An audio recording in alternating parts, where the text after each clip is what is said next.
ভেলপুরি, ডাবের জল, নারকেলের জল, তালের শাঁস, কাঁচা আম, কাঁচা শসা, নদী এবং সমুদ্রের সঙ্গম ঘটেছে এই গোল্ডেন স্যান্ড বিচে। এখন এই ভটভটি থেকে নেমে চলে যাচ্ছি গোল্ডেন স্যান্ড বিচে। এখানে কিন্তু প্রচুর জল রয়েছে, ঠিক আছে, অসুবিধা নেই, সবসময় আমি সবাইকে সাহায্য করি। এই যে আমাদের সহযাত্রী আরেকজন জুতো খুলে আসছে, এইখানে কিন্তু সবসময় জুতো পরে আসবে, কারণ এই বালিটা কিন্তু প্রচন্ড গরম।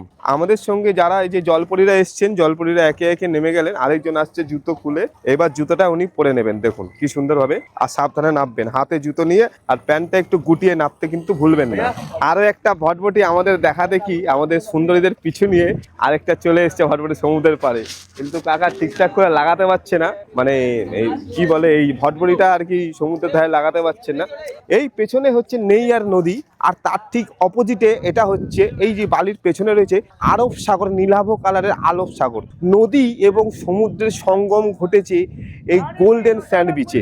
এই পাশে এখানে ভেলপুরি, ডাবের জল, নারকেলের জল, তালের শাঁস, কাঁচা আম, কাঁচা শসা সব বিক্রি হচ্ছে, কিন্তু অনেকটা দাম, তাই আমরা এখান থেকে কিনবো না। আমরা বাড়ি গিয়ে বনগা লোকালে উঠে কচি চষা কিনে খাবো, এক পিস 10 টাকা। কাকু যখন বলে দেবো নাকি ছাল ছাড়িয়ে নুন মাখিয়ে, তখন আমার শুনে খেতে ইচ্ছা করে, কিন্তু এখানে বেশি দাম বলছে।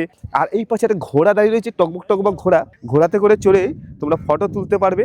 আর এই পাশে আবার দুখানা উটও রয়েছে, আসো আমার সাথে উটের সঙ্গে একটা সেলফি নিয়ে নিলাম। এই যে উট রয়েছে, একটা উট, দুটো উট, শুধু আমরা দুবাইতে গেছিলাম ডিজার্ট সাফারি করতে, আমরা প্লেনে করে এই দুটো উটকে এখানে নিয়ে এসেছি, কেরালায় নামিয়ে দিয়েছি, উট সাফারি হয়ে গেল তাহলে। কিন্তু এই যে গোল্ডেন বিচের এপারে, এটা হচ্ছে কিন্তু আরব সাগর। দেখুন কি সুন্দর নীল সমুদ্র, নীল রঙের জল, আর এখানে আমাদের সুন্দরী হাতের মধ্যে বিভিন্ন রকম ঝিনুক কুড়িয়েছেন, দেখুন সংগ্রহ করে রাখছেন, বাড়িতে গিয়ে রাখবেন অথবা ভেজে খাবেন সেটা আমি জানি না, কিন্তু এইখানে এসে এই নীল সমুদ্র উপভোগ করতে ভুলবেন না। এক পাশে নীল সমুদ্র, উপরে নীল আকাশ, এইদিকে সারি সারি নারকেল গাছ রয়েছে।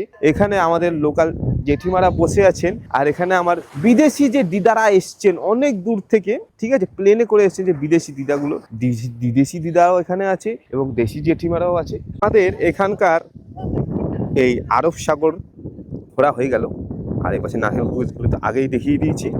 এইবার আমরা খেতে চলে যাবো ওই সামনে যে ফ্লোটিং রেস্টুরেন্টগুলো রয়েছে।